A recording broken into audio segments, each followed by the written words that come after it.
ভাবুন তো, একটা ছোট্ট সমস্যা যেটা সবাই দেখছে, সবাই বুঝছে, কিন্তু কেউই সমাধান করছে না। অথচ ঠিক সেই সমস্যার ভেতরেই লুকিয়ে আছে সাফল্যের সবচেয়ে বড় পুরস্কার। আজকের এই ভিডিওটা শেষ পর্যন্ত শুনলে আপনি আর কখনো সমস্যা নিয়ে এত চিন্তিত হবেন না। একসময় এক সমৃদ্ধ রাজ্যে শাসন করতেন এক জ্ঞানী ও দূরদর্শী রাজা, রাজা মাহমুদ আল আমিন। তিনি বিশ্বাস করতেন একটা দেশের শক্তি শুধু সেনাবাহিনী বা রাজকোষে নয়, বরং সেই দেশের সাধারণ মানুষের মনোবল, তাদের দায়িত্ববোধ আর সমস্যা মোকাবিলার সাহসের ওপর নির্ভর করে।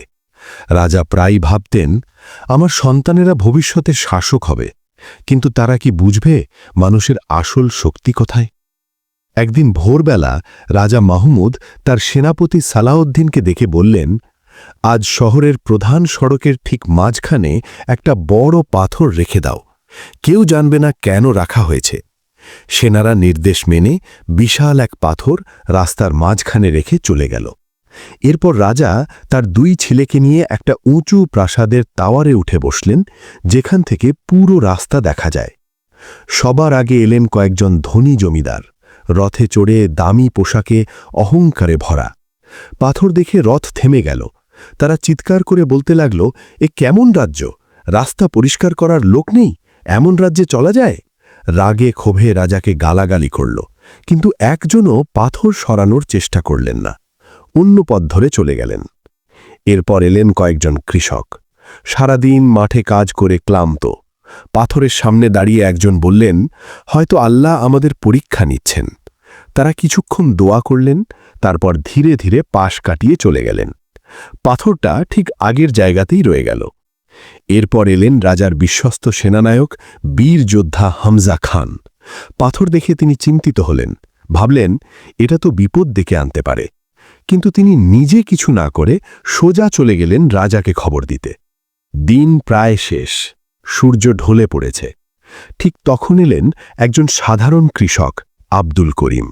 কাঁধে লাঙল, চেহারায় ক্লান্তি, কিন্তু চোখে দায়িত্ববোধ। তিনি থেমে পাথরের দিকে তাকালেন, একটা দীর্ঘশ্বাস ফেলে নিজেকে বললেন, আজ আমি অনেক ক্লান্ত, কিন্তু যদি এটা না সরাই, কাল আরও কত মানুষ কষ্ট পাবে।